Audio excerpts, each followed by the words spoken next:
J'ai fixé mon téléphone, lisant le texto encore et encore, espérant que les mots se réorganiseraient d'une manière ou d'une autre en quelque chose de moins dévastateur. Nous annulons les cadeaux de Noël de tes enfants. Problème de budget, avait écrit mon père, 3 semaines avant Noël. Emma, ma fille de 8 ans, était dans le salon en train de faire sa liste de souhaits pour le Père Noël, écrivant soigneusement chaque article de sa plus belle écriture cursive. Tyler, mon fils de 6 ans, comptait les jours sur son calendrier de l'Avent fait maison, barrant chaque case avec une pure excitation. Il croyait en la magie du matin de Noël, en la possibilité que les rêves puissent venir emballés dans du papier coloré sous un arbre scintillant. Le lendemain matin, j'ai conduit jusqu'à la maison de mes parents dans la banlieue de Denver, déterminé à avoir une conversation rationnelle sur cette crise financière soudaine. Peut-être pourrions-nous trouver une solution, trouver un compromis qui ne briserait pas le cœur de mes enfants. En remontant l'allée en briques familières, j'ai remarqué plusieurs cartons de livraison empilés près de la porte d'entrée. Ma mère, Janet, a répondu à la sonnette avec une expression qui est passée immédiatement de la surprise à la culpabilité. Elle est rapidement sortie, tirant la porte presque fermée derrière elle. « Darla, chérie. Qu'est-ce qui t'amène si tôt ? Nous devons parler de Noël, maman. » Le texto de papa hier m'a prise au dépourvu. Elle tripotait son alliance, évitant mon regard. « Oh, ça. Eh bien, tu sais à quel point l'argent est serré ces derniers temps. Je peux entrer ? Il gèle ici. » Janet a hésité avant de s'écarter. En entrant dans le salon, j'ai repéré ce qu'elle essayait de cacher. Des sacs de courses de Best Buy, Apple Store et Foot Locker étaient éparpillés sur la table basse. Des articles coûteux étaient partiellement visibles, le coin d'une boîte d'iPad, des baskets de créateurs encore dans du papier de soie, et un emballage d'Apple Watch. « Maman, c'est quoi tout ça ? » Oh, ce sont juste quelques trucs pour les enfants de Marcus. Des articles essentiels, vraiment. J'ai ramassé la boîte d'iPad, lisant l'étiquette de prix qui était encore attachée, 799 $. Pour mon neveu de 10 ans, Bryce. L'Apple Watch était pour ma nièce de 12 ans, Stéphanie. Les baskets de créateurs étaient de la marque Jordan, se vendant au détail pour plus de 200 $. Des articles essentiels ? Ça coûte plus que ce que je dépense en épicerie en 3 mois. Mon père, Harold, a émergé de la cuisine, tasse de café à la main. Son expression s'est durcie quand il m'a vu examiner les achats. « Darla, pose ça. Ce ne sont pas tes affaires. » « Ce ne sont pas mes affaires ?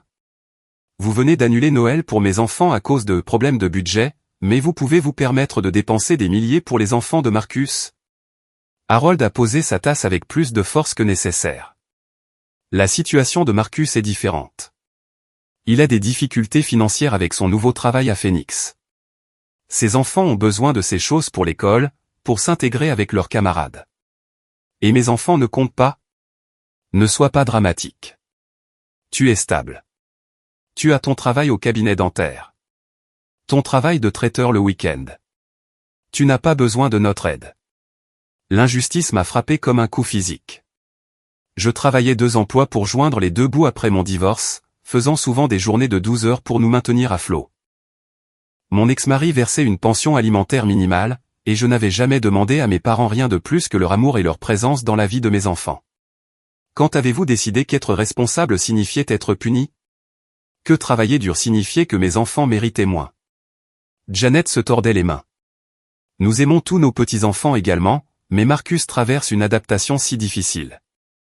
Il a déménagé à travers le pays pour cette opportunité d'emploi, et Stéphanie et Bryce ont du mal à s'intégrer dans leur nouvelle école. Donc la solution est d'acheter leur acceptation avec des cadeaux coûteux. Tu ne comprends pas la pression à laquelle les enfants sont confrontés de nos jours, a interjeté Harold. Sans la bonne technologie, les bons vêtements, ils sont laissés de côté. Nous essayons juste de les aider à réussir. Quid du succès d'Emma et Tyler ? Quid de leur bonheur ? Ils tontoient. Ils vont bien. Ces 3 mots ont piqué plus que n'importe quelle insulte aurait pu le faire. Ils vont bien. Comme si les besoins émotionnels de mes enfants étaient moins importants parce que j'étais là pour y répondre. Comme si avoir un parent présent annulait en quelque sorte leur désir de grands-parents qui se souciaient d'eux. J'ai appris que Marcus les appelait chaque semaine, partageant des histoires sur les luttes de ses enfants, leurs besoins des derniers gadgets pour suivre académiquement et socialement. Pendant ce temps, quand j'appelais pour partager la réussite d'Emma au tableau d'honneur ou les buts de football de Tyler, les conversations étaient brèves, distraites. Combien Marcus vous a-t-il emprunté, ai-je demandé. La mâchoire d'Harold s'est serrée. C'est une affaire de famille privée. Nous sommes de la famille aussi, n'est-ce pas? Marcus nous rembourse quand il peut. Quand vous a-t-il déjà remboursé? Le silence qui a suivi a répondu à ma question. Mon frère drainait systématiquement les ressources de mes parents tout en se positionnant comme la victime en difficulté qui méritait leur soutien. Pendant ce temps, je gérais tranquillement mes responsabilités sans me plaindre, ce qui apparemment me rendait moins digne de considération. L'argument s'est intensifié quand j'ai souligné que mes enfants attendaient avec impatience Noël avec leurs grands-parents depuis des mois. Emma s'était exercée à chanter une chanson pour eux, et Tyler leur avait fabriqué des ornements faits main en cours d'art. N'ose pas essayer de nous faire culpabiliser, a claqué Harold. Nous avons pris notre décision basée sur notre situation financière. Votre situation financière qui permet en quelque sorte des milliers d'achats de luxe. Nous ne discuterons pas de cela plus avant. Alors que je rassemblais mon sac à main pour partir, Janet m'a appelé, Darla, s'il te plaît comprends. Nous n'essayons de blesser personne. Je me suis retourné, voyant sa détresse sincère mais aussi sa réticence à défier le système qui avait émergé dans notre famille. Le problème, c'est que maman, vous n'essayez pas d'éviter de blesser quelqu'un non plus. Je suis parti en ressentant un mélange complexe de trahison, de douleur et d'une détermination croissante. Mes enfants ne grandiraient pas en croyant que leur valeur était mesurée par la générosité sélective de leurs grands-parents. De retour à la maison, je ne pouvais pas me débarrasser du sentiment que quelque chose de plus profond se passait. Mes parents n'étaient pas riches, mais ils n'étaient pas en difficulté non plus. Mon père avait travaillé comme expert en sinistre pendant 35 ans avant de prendre sa retraite, et ma mère avait été administratrice scolaire. Ils étaient propriétaires de leur maison, avaient des économies de retraite décentes et vivaient modestement. Cette soudaine revendication de difficultés financières ne collait pas. J'ai décidé de faire une petite enquête. Ma cousine Patricia travaillait comme agent de prêt à la First National, la banque où mes parents avaient maintenu des comptes pendant des décennies. Nous avions toujours été proches, et quand je l'ai appelée ce soir-là, elle a pu entendre la détresse dans ma voix. Patricia, je dois te demander quelque chose, et je sais que c'est délicat. Mes parents font-ils vraiment face à des difficultés financières? Elle est restée silencieuse un long moment. Darla, tu sais que je ne peux pas partager d'informations de compte spécifiques, mais je peux te dire que tes parents ont récemment reçu un héritage substantiel. La succession de ta grand-tante Dorothy a été réglée le mois dernier. Je me souvenais de tante Dorothy, la sœur de ma grand-mère, qui avait vécu dans l'Oregon et était décédée plus tôt dans l'année. Elle avait été avisée financièrement, investissant dans l'immobilier et les actions tout au long de sa vie. Substantiel comment? Disons simplement que leurs soucis financiers ne sont pas liés à un manque de fonds. Après avoir raccroché, je me sentais à la fois justifiée et plus confuse. Si l'argent n'était pas le vrai problème, qu'est-ce qui motivait ce favoritisme?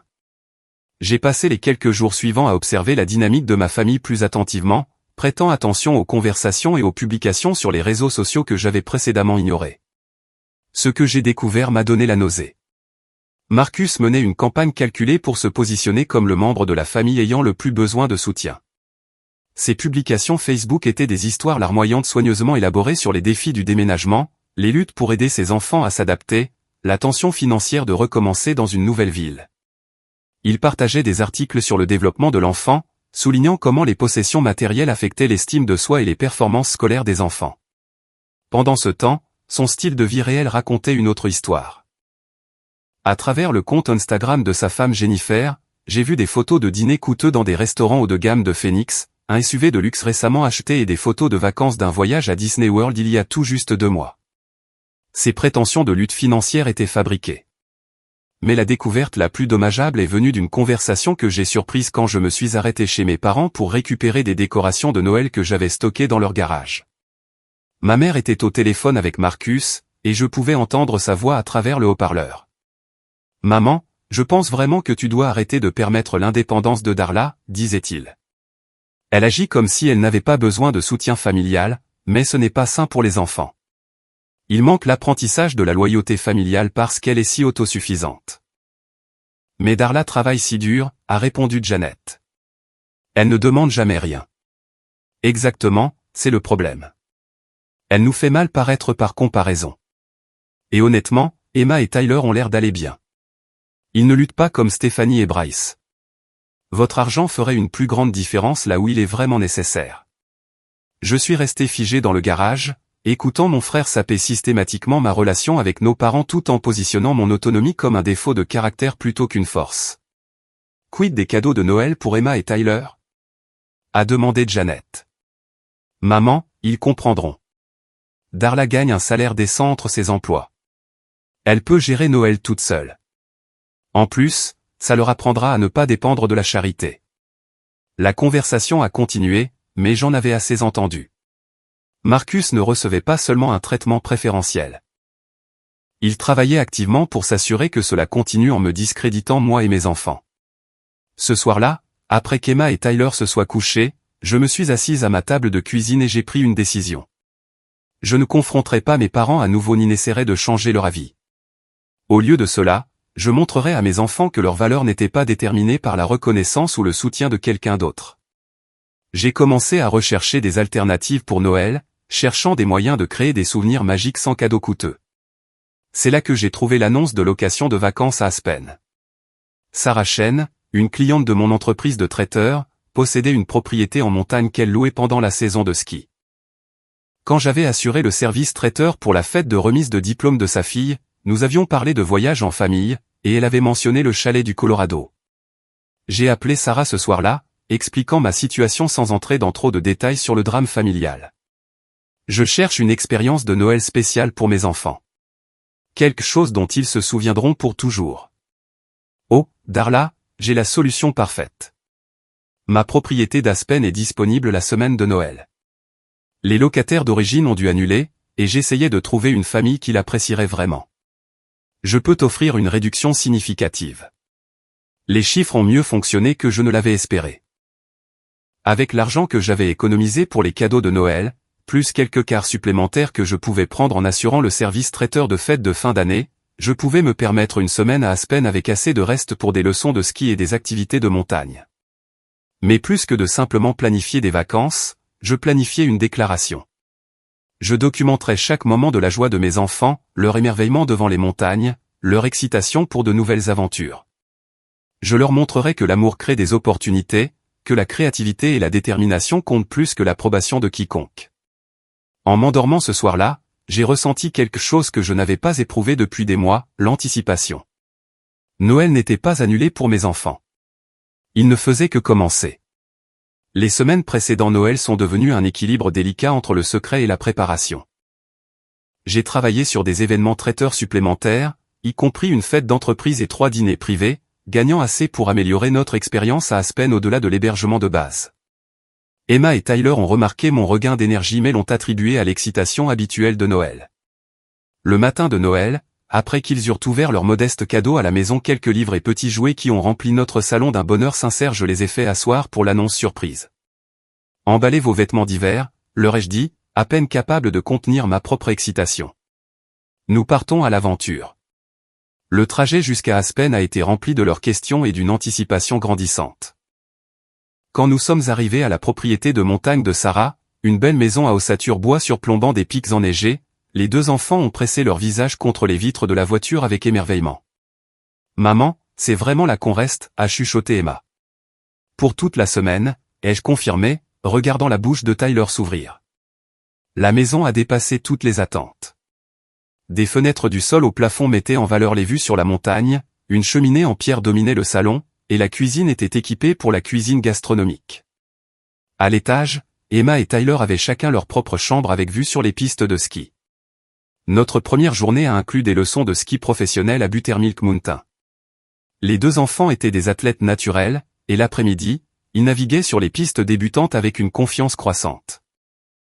Leur instructeur, Jake, était un étudiant universitaire de Californie qui rendait l'apprentissage amusant avec des jeux et des encouragements. « Vos enfants ont une super attitude », m'a-t-il dit pendant une pause. Ils n'ont pas peur de tomber, et ils célèbrent les succès de l'un et l'autre. C'est rare. Ce soir-là, nous avons vécu notre première aventure culinaire en montagne dans un restaurant à mi-montagne accessible uniquement par télécabine. Emma et Tyler étaient fascinés par la montée en téléphérique fermé, regardant les lumières d'Aspen s'étendre en dessous de nous. Le dîner comprenait des médaillons de wapiti pour moi et des macaronis au fromage pour eux, le tout entouré de vues panoramiques sur la montagne. J'ai tout documenté, leurs visages pendant le trajet en télécabine, leurs expressions concentrées en apprenant à skier, leur rire en construisant des bonhommes de neige devant notre maison de location. Chaque photo capturait une joie authentique, le genre qui vient de nouvelles expériences et de la convivialité familiale. Le deuxième jour, alors que nous nous détendions dans les sources chaudes de Glenwood, nous avons rencontré une autre famille qui allait changer notre trajectoire entièrement. Amanda Richardson, une chef célèbre que j'ai reconnue d'émissions de cuisine, passait des vacances avec son mari et son fils de 8 ans, David. David avait fait une petite chute sur les pistes et se sentait découragé par le ski. Tyler, toujours empathique, a commencé à partager ses propres histoires de chute et à encourager David à réessayer. Hier je suis tombé 17 fois, a annoncé fièrement Tyler. Mais Jake dit que tomber signifie que tu apprends. Emma s'est jointe à eux, démontrant des techniques d'équilibre qu'elle avait apprises, et en 1 heure, David était impatient de retourner à la montagne. Amanda a regardé cette interaction avec une appréciation croissante pour la gentillesse et la résilience de mes enfants. Vos enfants sont remarquables, m'a-t-elle dit alors que nous nous détendions dans les piscines minérales. David a boudé à propos de sa chute toute la matinée, et ils ont complètement changé son attitude. Quand Amanda a appris notre aventure de Noël et la planification qui avait été nécessaire pour la rendre possible, elle a été touchée par notre histoire. Ça vous dérangerait si j'offrais le dîner à votre famille demain soir? Je connais un endroit sur Ajax Mountain qui est vraiment spécial. Ce dîner est devenu le point culminant de notre voyage. Amanda a organisé pour nous un dîner au Cloud9 Alpine Bistro, accessible uniquement par dameuse.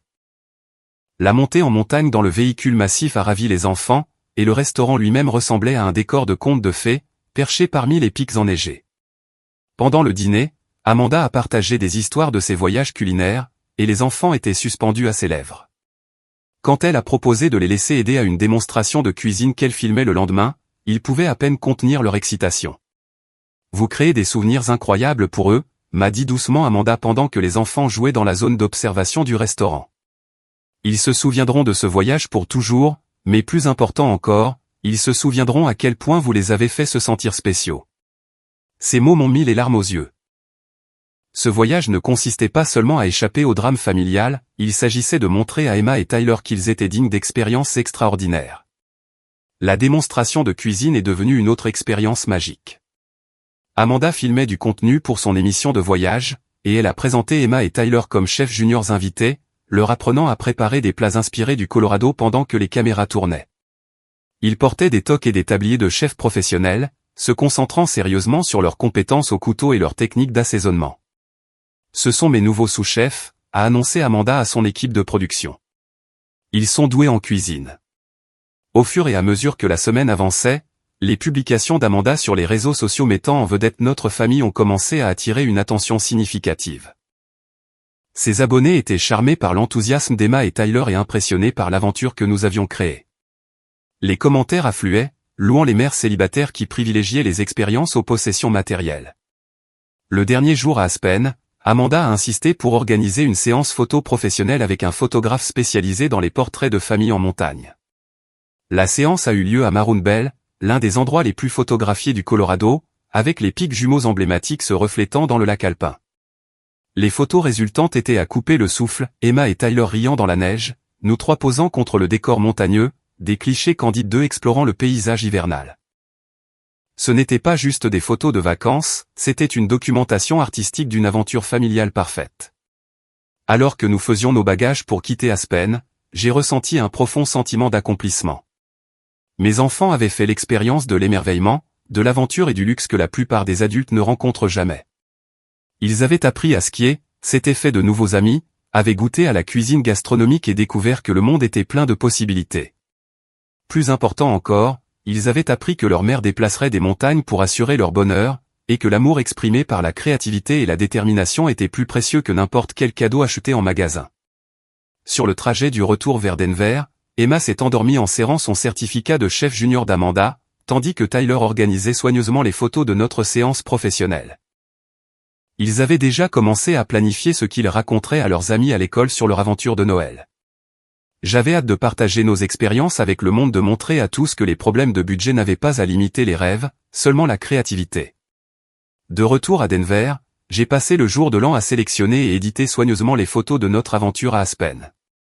Chaque image racontait une partie de notre histoire, l'émerveillement des enfants lors de leur premier trajet en télécabine, leur détermination sur les pistes de ski, leur joie lors de la démonstration de cuisine avec Amanda Richardson. J'ai rédigé des légendes qui célébraient l'aventure familiale et exprimaient ma gratitude pour l'expérience incroyable que nous avions partagée. La réponse a été immédiate et écrasante. Des amis du travail, des voisins, des parents de l'école d'Emma et Tyler, et des parents éloignés ont tous commenté avec enthousiasme et soutien. Beaucoup ont partagé leurs propres histoires sur la création de souvenirs spéciaux avec des budgets limités, tandis que d'autres ont loué ma créativité dans la planification d'une telle alternative de Noël extraordinaire. Les republications d'Amanda Richardson ont amplifié notre portée de manière exponentielle.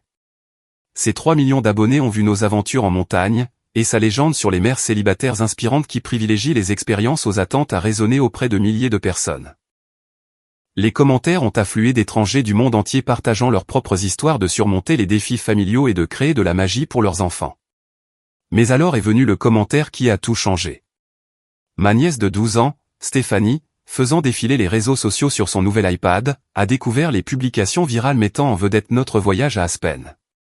Son commentaire innocent est apparu sous la publication la plus populaire d'Amanda, ça a l'air incroyable. Pourquoi ne nous avez-vous pas invités? On aurait adoré venir skier. Sa question publique, visible par les millions d'abonnés d'Amanda, restait là comme un projecteur sur notre dynamique familiale. J'ai fixé l'écran de mon téléphone, considérant ma réponse avec soin. Je pouvais détourner le sujet, trouver des excuses ou essayer de protéger la vie privée de la famille. Au lieu de cela, j'ai choisi l'honnêteté enveloppée dans le même langage que mon père avait utilisé avec moi. Problème de budget, ma chérie. Peut-être la prochaine fois. La réponse a été rapide et décisive. En quelques heures, mon commentaire a reçu des centaines de likes et des dizaines de réponses de soutien. Des étrangers ont loué ma grâce sous pression, beaucoup commentant qu'ils comprenaient le sens profond derrière mes mots. Certains ont partagé leurs propres expériences de favoritisme familial, tandis que d'autres ont applaudi ma décision de créer un bonheur indépendant plutôt que d'attendre l'approbation des autres. Marcus a découvert l'échange ce soir-là et a immédiatement appelé nos parents, furieux. J'ai appris sa réaction quand ma mère m'a appelé à 8 heures, la voix tremblante d'émotion. « Darla, comment as-tu pu nous faire ça? Tout le monde parle de nos affaires de famille. Tu nous as fait passer pour des gens terribles devant des milliers de personnes. » Maman, j'ai posté des photos de vacances et répondu à une question de ma nièce. Je ne vous ai jamais mentionné toi ou papa spécifiquement. Mais les gens devinent. Il relie les points avec son commentaire et ta réponse. Marcus est furieux. Il dit que tu as embarrassé toute notre famille.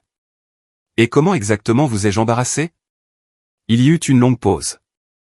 Eh bien. On dirait que nous avons des favoris parmi nos petits-enfants. N'est-ce pas le cas? Une autre pause, plus longue cette fois. C'est compliqué, Darla. Tu ne comprendrais pas, mon père a pris le téléphone, la voix tendue de colère. Supprime ces publications immédiatement et excuse-toi publiquement pour tout malentendu. Je ne supprime rien, papa. Ces publications documentent le bonheur de mes enfants. Elles montrent Emma et Tyler passant le meilleur moment de leur vie. Pourquoi enlèverais-je ça? Parce que tu fais passer notre famille pour dysfonctionnelle. Je n'ai rien fait passer pour quoi que ce soit de particulier. J'ai partagé des photos de vacances en famille. Si cela crée une impression peu flatteuse de vos choix, peut-être devriez-vous examiner vos choix, pas blâmer ma documentation de ceci. La conversation s'est rapidement envenimée. Harold m'a accusé de chercher l'attention et d'exploiter mes enfants pour la gloire sur les réseaux sociaux. Il a prétendu que j'étais vindicative et égoïste, utilisant le Noël de mes enfants pour blesser le reste de la famille. La seule chose dont je suis coupable, lui ai-je dit, c'est d'avoir refusé de laisser vos décisions ruiner les vacances de mes enfants. Ils méritaient un Noël magique, et je me suis assuré qu'ils en aient un. Tu es dramatique. Nous aurions trouvé quelque chose pour Emma et Tyler. Quand? Après que les enfants de Marcus aient fini d'ouvrir leur iPad et chaussures de créateur? Janet a repris le téléphone, pleurant maintenant. S'il te plaît, Darla. Marcus menace de retourner au Texas si cela n'est pas résolu. Il dit que nous avons perdu le contrôle de notre famille, qu'il ne peut pas nous faire confiance pour gérer les situations de manière appropriée. Donc il utilise vos petits-enfants comme moyen de pression? Et vous êtes d'accord avec ça? Tu ne comprends pas la pression qu'il subit. Ce que je comprends, c'est qu'il vous manipule, et vous le laissez faire. Mais je ne fais plus partie de cette dynamique. J'ai raccroché, me sentant secoué mais résolu. Dans l'heure, mon téléphone a vibré avec des SMS de membres de la famille élargie dont je n'avais pas eu de nouvelles depuis des mois. Ma tante Suzanne, la sœur de mon père, a écrit « Enfin quelqu'un a dénoncé le favoritisme. Marcus a emprunté de l'argent à tout le monde dans la famille et ne l'a jamais remboursé. Bravo à toi de te défendre. » Mon cousin Robert a partagé sa propre expérience, Marcus m'a tapé de $5000 l'année dernière pour une urgence familiale. Puis a posté des photos d'un week-end à Vegas 2 semaines plus tard. Je suis fier de toi de ne pas être tombé dans son piège de victime. Les messages continuaient d'arriver, révélant un schéma de manipulation qui s'étendait bien au-delà de ma famille immédiate. Marcus s'était positionné comme perpétuellement en difficulté, méritant toujours du soutien, tout en critiquant les autres d'être égoïstes ou antipathiques quand ils ne pouvaient pas aider. Cette nuit-là, Amanda Richardson m'a appelé personnellement. Elle avait suivi le fil de commentaires et voulait s'assurer que ma famille allait bien. Darla, j'espère que nos publications ne t'ont pas créé de problèmes. Elles ont mis en lumière des problèmes qui existaient déjà, lui ai-je dit. Mais ce n'est pas ta faute, ni la mienne. La réponse à ton histoire a été incroyable. J'ai eu 3 marques familiales différentes qui m'ont contacté pour demander si tu serais intéressé par des opportunités de partenariat. Es-tu ouverte à en entendre parler? J'étais stupéfaite. Ce qui avait commencé comme des vacances de Noël avait d'une manière ou d'une autre évolué en opportunités de carrière potentielles. Je suis intéressé, mais ma priorité sera toujours de protéger mes enfants de drames inutiles. Absolument. Ces entreprises comprennent cela. Elles recherchent des ambassadeurs familiaux authentiques, pas des gens prêts à exploiter leurs enfants pour du contenu. En me couchant ce soir-là, j'ai réalisé que la colère de Marcus et l'inconfort de mes parents provenaient de la même source, mon succès mettait en évidence leur dysfonctionnement. La joie de mes enfants à Aspen contrastait fortement avec le Noël coûteux mais vide que ces enfants avaient vécu à la maison avec leurs nouveaux gadgets. J'avais involontairement démontré que l'amour, la créativité et la planification pouvaient créer des expériences plus significatives que l'argent et le favoritisme ne le pourraient jamais. Et cette vérité était apparemment très menaçante pour la dynamique familiale que Marcus avait soigneusement construite. Moins d'une semaine après les publications initiales d'Amanda Richardson sur notre aventure à Aspen, ma vie a commencé à changer d'une manière que je n'aurais jamais pu imaginer. Adventure Keys, une entreprise d'équipement et d'expérience de plein air axée sur la famille, m'a contacté sur recommandation d'Amanda avec une offre qui m'a laissé sans voix. Nous suivons votre histoire, a expliqué Sarah Martinez, leur directrice des partenariats de marque, lors de notre conversation téléphonique. Votre approche pour créer des expériences familiales significatives avec un budget limité s'aligne parfaitement avec notre mission.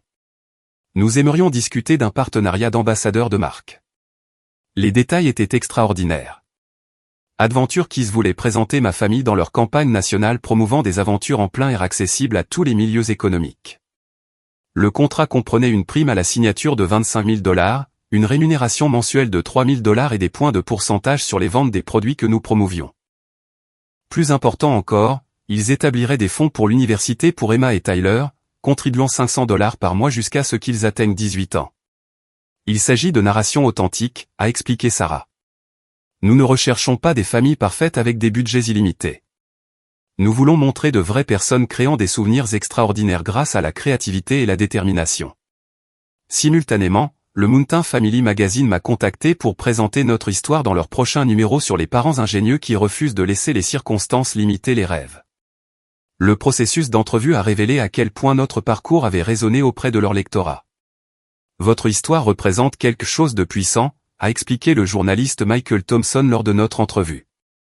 Vous n'avez pas attendu la permission ou le soutien des autres pour créer de la magie pour vos enfants. C'est inspirant pour des milliers de parents confrontés à des défis similaires. Pendant ce temps, le monde soigneusement construit de Marcus commençait à s'effondrer de manière spectaculaire. Son employeur à Phoenix avait lancé une enquête sur ses notes de frais après que des écarts eurent été découverts lors d'un audit de routine. Les mêmes tactiques de manipulation qu'il utilisait avec la famille s'étendaient apparemment à sa vie professionnelle, où il gonflait les coûts de voyage et créait des frais de divertissement clients fictifs. Son désespoir est devenu évident lorsqu'il a contacté Adventure Keys directement, tentant de saper mon opportunité de partenariat. Selon Sarah Martinez, qui a appelé pour me prévenir. Marcus s'était identifié comme mon frère et avait prétendu que je déformais notre situation familiale pour un gain financier. Il a allégué que vous exploitiez vos enfants et fabriquiez des histoires sur les conflits familiaux, m'a dit Sarah. Il semblait croire que vos discrédités lui bénéficieraient d'une manière ou d'une autre. Quelle a été votre réponse? Nous effectuons des vérifications approfondies des antécédents de tous nos ambassadeurs de marque. Ces affirmations manquaient non seulement de crédibilité, mais nos recherches ont révélé des informations sur son propre caractère qui étaient assez préoccupantes. J'ai appris que l'équipe de sécurité d'Adventure Keys avait retracé les commentaires négatifs sur les réseaux sociaux concernant mon rôle parental jusqu'à de faux comptes créés à partir des appareils de Marcus. Sa campagne de harcèlement a été documentée et signalée aux plateformes de réseaux sociaux et aux forces de l'ordre. Mais Marcus n'avait pas fini. Dans un mouvement qui démontrait soit un désespoir complet, soit une déconnexion totale de la réalité, il a créé un stratagème élaboré pour discréditer mes opportunités de partenariat. Il a commencé à contacter les stations d'information locales avec des allégations selon lesquelles j'exploitais mes enfants pour la célébrité sur les réseaux sociaux et les parrainages d'entreprises. Son plan s'est retourné contre lui de manière spectaculaire lorsque la journaliste d'investigation Janet Walsh, de Channel 7, a décidé de vérifier les faits de ces allégations. Ces recherches ont révélé le schéma de manipulation familiale, ses difficultés d'emploi et la tension financière qu'il avait imposée à nos parents par des années de prêts impayés. Au lieu de l'article à charge que Marcus avait espéré, Channel 7 a produit un reportage sur ma résilience et le dépassement des défis familiaux pour créer des opportunités pour mes enfants. Le segment comprenait des interviews avec Amanda Richardson, Sarah Martinez d'Adventure Keys et plusieurs autres familles qui avaient été inspirées par notre histoire pour créer leurs propres expériences d'aventure. Pendant ce chaos, mes parents ont enfin commencé à reconnaître l'étendue du comportement manipulateur de Marcus. Les preuves devenaient impossibles à ignorer, ses tentatives de saboter mon succès, ses mensonges aux employeurs, sa création de faux comptes de réseaux sociaux à des fins de harcèlement. Harold m'a appelé après la diffusion de l'histoire de Channel 7, la voix lourde de honte et de regret. Darla, nous devons parler. Vraiment parler. Sans l'influence ou l'interférence de Marcus. Qu'est-ce qui a changé? Tout. Nous commençons à le voir clairement pour la première fois, et nous n'aimons pas ce que nous découvrons. Janet a pris l'extension. Nous avons été aveugles, chérie. Nous pensions l'aider, mais nous permettions un comportement destructeur. Et pire, nous te punissions d'être forte et indépendante. La conversation a duré 3 heures. Ils ont révélé toute l'étendue de la manipulation de Marcus, comment il les avait convaincus que me soutenir le ferait se sentir mal aimé, comment il avait tordu chaque interaction familiale pour se positionner en victime, comment il avait systématiquement sapé ma relation avec eux tout en se présentant comme leur enfant le plus loyal. Il nous a dit que tu n'avais pas vraiment besoin de soutien familial parce que tu étais si autosuffisante, a admis Harold. Il a fait passer ta force pour un défaut de caractère. Mais nous réalisons maintenant que ton indépendance est quelque chose dont il faut être fier, pas puni, a ajouté Janet. Tu as élevé des enfants incroyables tout en gérant tout toute seule. Nous aurions dû célébrer tes accomplissements, pas les prendre pour acquis. Adventure Keys a finalisé notre partenariat avec un communiqué de presse qui a attiré l'attention nationale. L'annonce me décrivait comme une mère célibataire dont l'approche créative des aventures familiales illustre l'esprit de détermination et d'amour qui motive des expériences extraordinaires. Les commandes de produits Adventure Keys ont grimpé en flèche après l'annonce, les clients mentionnant spécifiquement notre histoire comme inspiration pour leurs achats. Le cours de l'action de l'entreprise a augmenté, et ils ont crédité notre partenariat comme un facteur important de leur succès trimestriel. L'employeur de Marcus a terminé son enquête, entraînant son licenciement immédiat et d'éventuelles poursuites pénales pour détournement de fonds. Sa maison à Phoenix faisait face à une procédure de saisie alors que les dettes s'accumulaient sans revenus stables ni renflouements parentaux continus. Sa femme, Jennifer, m'a appelé en privé, s'excusant pour des années de complicité dans sa manipulation et exprimant sa gratitude que quelqu'un ait enfin exposé ses schémas destructeurs. Je vivais dans le déni de son comportement, a-t-elle admis. Te voir te défendre toi et tes enfants m'a inspiré à faire des changements dans ma propre vie. Le partenariat Adventure Keys a été officiellement lancé avec une séance photo dans le parc national des Montagnes Rocheuses, où Emma et Tyler ont été présentés en train de démontrer des équipements de plein air conçus pour les jeunes aventuriers. C'étaient des modèles naturels, leur enthousiasme et leur confiance authentique brillant à travers chaque image. Les regarder poser avec confiance contre des toiles de fond montagneuses, sachant qu'ils avaient des fonds universitaires en croissance et des opportunités en expansion, j'ai ressenti un profond sentiment de justification. Le texto de Noël sur les problèmes de budget nous avait par inadvertance conduit vers un avenir que je n'aurais jamais pu imaginer. Le printemps est arrivé avec Adventure Kids lançant sa campagne publicitaire nationale. Les visages d'Emma et Tyler sont apparus sur des panneaux d'affichage, des pages de magazines et des publicités télévisées à travers le pays. L'initiative Les enfants méritent l'aventure promouvait des expériences familiales accessibles quelles que soient les circonstances économiques, notre histoire servant de pièce maîtresse à leur message. Le succès de la campagne a dépassé toutes les attentes. Les ventes ont augmenté de 47% au premier trimestre, et Adventure Kids est devenue la marque de plein air familial à la croissance la plus rapide en Amérique. Emma et Tyler ont géré leur statut de célébrité mineure avec une maturité remarquable, comprenant que leur rôle était d'aider d'autres familles à découvrir la joie des aventures en plein air. Les engagements de prise de parole ont commencé à affluer de conférences parentales, d'événements d'autonomisation des femmes et de groupes de soutien aux parents célibataires. Ma première présentation majeure a eu lieu à la Convention nationale des parents célibataires à Chicago, où j'ai parlé à plus de 2000 participants de créer de l'extraordinaire à partir de l'ordinaire, comment les défis familiaux sont devenus des opportunités familiales. La réponse a été écrasante. Des dizaines de parents m'ont approché par la suite, partageant leurs propres histoires de dépassement de dysfonctionnements familiaux, de limitations financières et d'attentes sociales pour créer des expériences significatives pour leurs enfants. Beaucoup avaient été inspirés par notre aventure à Aspen pour planifier leurs propres aventures familiales économiques. Des agents littéraires ont commencé à me contacter au sujet d'opportunités de mémoire. Après mûre réflexion, j'ai signé avec l'agence littéraire Amanda Stevens pour écrire Problème de budget, comment la trahison familiale a mené à la liberté personnelle. L'avance était assez substantielle pour assurer l'avenir universitaire d'Emma et Tyler au-delà de ce qu'Adventure Kids avait déjà établi. Pendant ce temps, le monde de Marcus s'était complètement effondré. Des accusations criminelles pour détournement de fonds ont été déposées après que les enquêteurs ont découvert qu'il avait volé plus de 50 000 $ à son ancien employeur par le biais de notes de frais frauduleuses et de frais clients fictifs. Ces stratagèmes élaborés comprenaient la création de faux reçus, de dîners d'affaires fictifs et de coûts de voyage gonflés qui finançaient le mode de vie de sa famille tandis que son employeur subventionnait son imposture à son insu. Sa femme, Jennifer, a demandé le divorce, citant abus émotionnels, tromperie financière et différences irréconciliables. Dans les documents judiciaires, elle a détaillé des années de manipulation, de mensonges sur les finances familiales et ses tentatives de contrôler ses relations avec les membres de la famille élargie, y compris moi. Il m'a convaincu que Darla était jalouse de notre succès et essayait de monter la famille contre nous, a révélé Jennifer lors de notre conversation téléphonique. Je vois maintenant qu'il projetait son propre comportement sur elle. C'était lui qui manipulait les relations familiales pour un gain personnel. La procédure de divorce de Jennifer a exposé toute l'étendue de la tromperie financière de Marcus.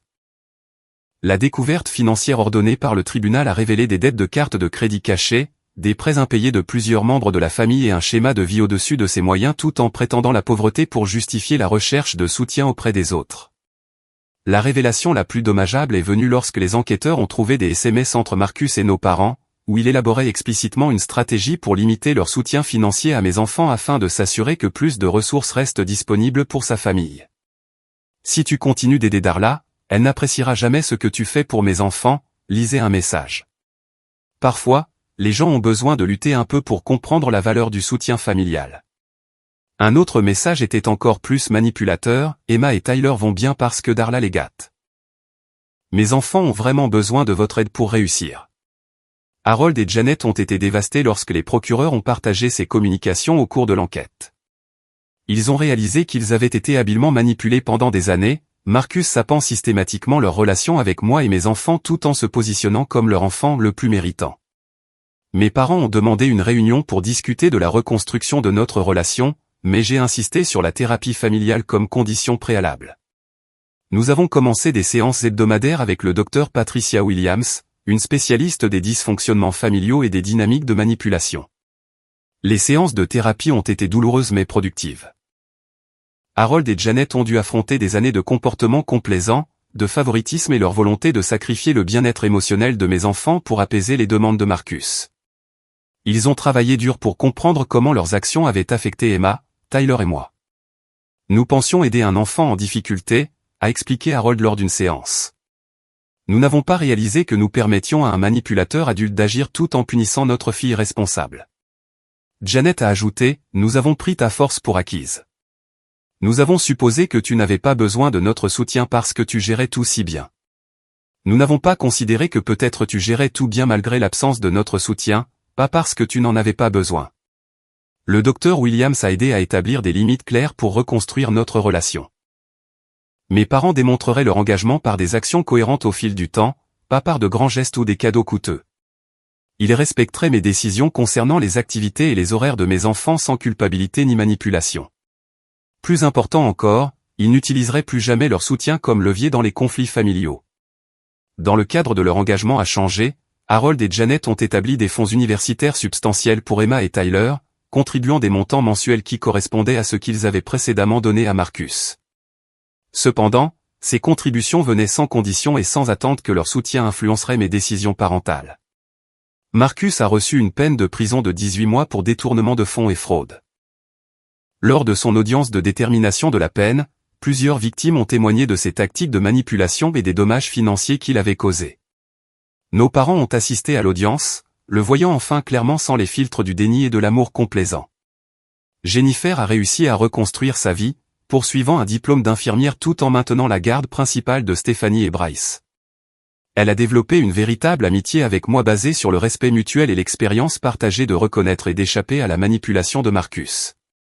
Les enfants se sont bien adaptés au divorce de leurs parents, semblant en fait soulagés que le stress du ménage et l'incertitude financière aient pris fin. Stephanie et Bryce passaient les vacances avec Jennifer et se joignaient occasionnellement à nos aventures familiales, construisant des relations saines libérées de l'influence toxique de leur père. Adventure Keys a élargi mon rôle à celui de directrice de l'engagement familial, avec la responsabilité de développer des programmes aidant les familles à créer des expériences significatives quelles que soient leurs circonstances économiques. Mon salaire dépassait tout ce que j'avais précédemment imaginé possible, offrant une sécurité financière qui me permettait de me concentrer sur une parentalité créative plutôt que sur la survie. Emma et Tyler ont prospéré dans leurs nouvelles circonstances, mais plus important encore, ils ont développé une confiance inébranlable en leurs propres valeurs. Ils ont compris que l'amour ne se mesurait pas aux notes de frais ou aux possessions matérielles, mais à l'engagement, à la créativité et au souci sincère du bonheur et de la croissance de l'autre. Le moment le plus satisfaisant est arrivé lors de Noël l'année suivante, lorsque nous avons organisé un dîner pour notre famille reconstruite. Harold et Janet avaient gagné leur place à notre table grâce à une année de comportement respectueux constant et d'efforts sincères pour réparer les relations endommagées par des années de dysfonctionnement. Alors que nous étions assis autour de la table, Emma a levé son verre de cidre pétillant pour un toast. Je suis reconnaissante que le dernier Noël nous ait appris qui nous sommes vraiment en tant que famille, a-t-elle dit avec une sagesse au-delà de ces années. Nous avons appris que les gens qui nous aiment vraiment trouveront des moyens de le montrer, et les gens qui ne nous aiment pas trouveront des excuses pour ne pas le faire. Tyler a ajouté, et nous avons appris que maman peut tout faire.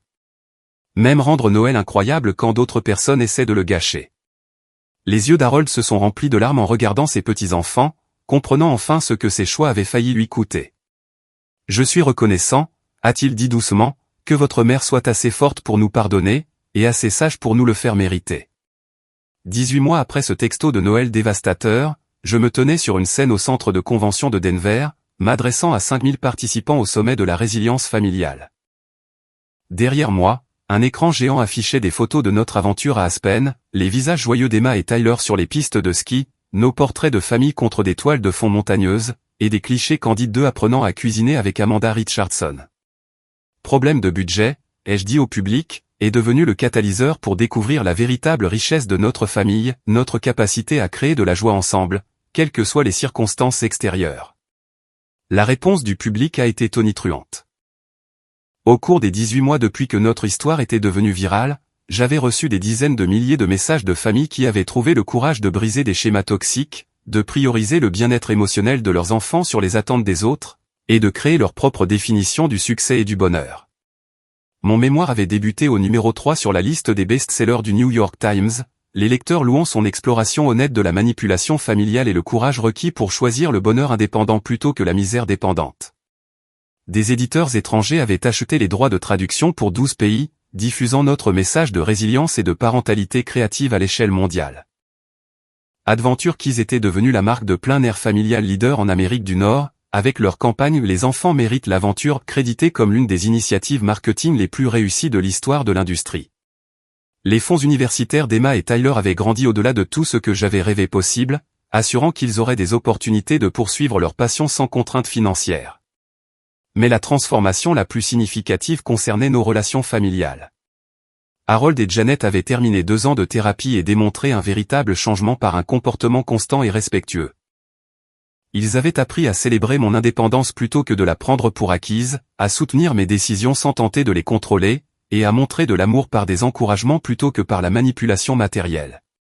Marcus avait purgé sa peine de prison et participait à une thérapie ordonnée par le tribunal pour troubles de la personnalité narcissique et comportement manipulateur. Sa relation avec nos parents restait limitée et supervisée, avec des limites claires concernant le soutien financier et l'implication familiale. Il reconstruisait lentement des relations avec ses enfants, mais sous la surveillance attentive de Jennifer et avec des conseils professionnels. Jennifer avait obtenu son diplôme d'école d'infirmière avec mention et s'était établie comme infirmière pédiatrique respectée à Phoenix. Elle a développé de véritables amitiés dans toute notre famille élargie, enfin libérée des tactiques de contrôle isolantes de Marcus. Ses enfants, Stephanie et Bryce, passaient les étés avec nous dans le Colorado, participant au camp Adventure Keys et construisant des relations saines basées sur le respect mutuel plutôt que sur la compétition matérielle. Les engagements de prise de parole avaient évolué en une organisation à but non lucratif appelée Family Adventure Network, qui fournissait des ressources et des financements aux familles monoparentales cherchant à créer des expériences significatives pour leurs enfants. Nous avions aidé plus de 3000 familles à planifier des voyages d'aventure, des expéditions de randonnée locales aux échanges culturels internationaux, prouvant que des expériences extraordinaires étaient possibles quelles que soient les circonstances économiques.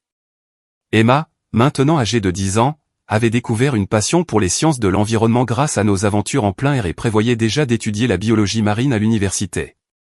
Sa confiance et son empathie faisaient d'elle une leader naturelle parmi ses pairs, et elle parlait souvent aux assemblées scolaires de l'importance de la loyauté familiale et de la résilience personnelle. Tyler, maintenant 8 ans, avait développé une intelligence émotionnelle remarquable en étant témoin de la transformation de notre famille. Il comprenait que le comportement des gens reflétait leur caractère plutôt que sa valeur, et il abordait les relations avec des limites saines et des attentes réalistes. Le documentaire Adventure Keys mettant en vedette notre histoire avait remporté 3 prix de programmation familiale et avait été traduit en 15 langues. Les recettes de la distribution internationale finançaient des programmes de bourse pour les familles confrontées à des difficultés financières, créant un héritage qui impacterait des milliers d'enfants pendant des générations. Mais au-delà du succès professionnel et de la sécurité financière, le résultat le plus important était la paix dans notre foyer. Emma et Tyler savaient qu'ils étaient aimés inconditionnellement, soutenus de manière cohérente, et valorisés pour ce qu'ils étaient plutôt que pour ce que les autres voulaient qu'ils deviennent. Ils avaient appris que famille signifiait des gens qui célébraient leur succès plutôt que de les diminuer, qui offraient de l'aide sans condition, et qui démontraient l'amour par des actions plutôt que par de simples mots. Les soirs tranquilles où nous étions assis ensemble à planifier notre prochaine aventure ou simplement à profiter de la compagnie de l'autre, je réfléchissais souvent à ce texto de Noël qui m'avait initialement dévasté. Problème de budget était devenu le titre de notre histoire de rédemption, la preuve que les limitations perçues pouvaient devenir des tremplins pour une transformation extraordinaire. La plus grande leçon ne concernait pas l'argent ou la dynamique familiale, mais le pouvoir de refuser de laisser le dysfonctionnement des autres définir les possibilités de vos enfants. Face au rejet, à la déception ou à la trahison, nous pouvions choisir l'amertume et la victimisation, ou nous pouvions choisir la créativité et l'indépendance. Le choix déterminait non seulement nos circonstances immédiates, mais la compréhension de nos enfants de leurs propres capacités et de leurs valeurs. La vraie famille n'est pas définie par les liens du sang ou les obligations financières, mais par l'amour sincère, le soutien constant et la croyance inébranlable dans le potentiel de l'autre. Parfois, le plus grand cadeau que nous puissions donner à nos enfants n'est pas des cadeaux coûteux ou l'approbation des autres, mais l'exemple de nous défendre avec dignité et de créer notre propre bonheur par la détermination et l'amour. Quand les gens vous montrent qui ils sont par leurs actions, croyez-les la première fois. Mais ne laissez jamais leurs limitations définir votre potentiel ou l'avenir de vos enfants. Parfois, la meilleure réponse au rejet est de vivre de manière si authentique et joyeuse que cela devient sa propre victoire. Le texto de Noël sur les problèmes de budget nous avait appris que l'amour ne s'achète pas, que l'aventure vient des liens familiaux plutôt que des comptes bancaires, et que les expériences les plus significatives sont souvent créées par la créativité plutôt que par l'argent. Plus important encore, il a montré à Emma et Tyler qu'il valait la peine qu'on se batte pour eux, qu'on les protège, et qu'on les célèbre chaque jour. Alors que je les bordais ce soir-là après le sommet de Denver, Tyler m'a regardé avec ses yeux sages de 8 ans et a dit « Maman, Je suis content que papy ait envoyé ce texto méchant sur Noël. Pourquoi ça, mon grand? Parce que ça nous a aidé à découvrir à quel point nous sommes forts ensemble. Emma hocha la tête en accord. Et ça nous a appris que les meilleures aventures arrivent quand on croit en soi au lieu d'attendre que les autres croient en nous. En regardant leur visage confiant et heureux, je savais que peu importe les défis à venir, nous les affronterions ensemble avec créativité, détermination et un amour inébranlable. Les problèmes de budget qui avaient menacé de ruiner Noël avaient au contraire révélé les véritables trésors de notre famille, la résilience, l'indépendance et le courage de créer notre propre magie. Avez-vous déjà dû choisir entre attendre le soutien des autres et créer vos propres opportunités? J'aimerais entendre vos histoires sur le dépassement des défis familiaux ou la création d'expériences mémorables avec des budgets limités. Partagez vos expériences dans les commentaires ci-dessous, et n'oubliez pas d'aimer cette vidéo si notre histoire vous a inspiré. Abonnez-vous pour plus d'histoires réelles sur la résilience et la force familiale, et partagez ceci avec quiconque pourrait avoir besoin d'encouragement pour poursuivre sa propre indépendance. Merci de vous joindre à Emma, Tyler et moi dans ce voyage de découverte. Rappelez-vous, votre valeur n'est jamais déterminée par la reconnaissance des autres, et le bonheur de vos enfants vaut toujours la peine qu'on se batte pour lui. À la prochaine fois, continuez à créer vos propres aventures et à croire au potentiel illimité de votre famille.